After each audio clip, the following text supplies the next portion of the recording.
নমস্কাৰ, মই আপোনালোকলৈ বিভিন্ন ধৰণৰ ইণ্টাৰেষ্টিং জ্ঞানবৰ্ধক ভিডিঅ' লৈ আনিম। গতিকে তাৰ বাবে আপোনালোকে মোৰ ভিডিঅ'টো চাই লাইক আৰু ছাবস্ক্ৰাইব কৰি দিয়ে যেন।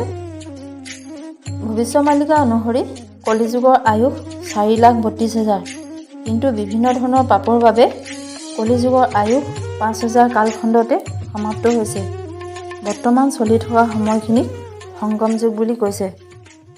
বৰ্তমান পৃথিৱীখনে মানৱ জাতিৰ মানৱহীনতাৰ বাবে বহুত দুখত আছে।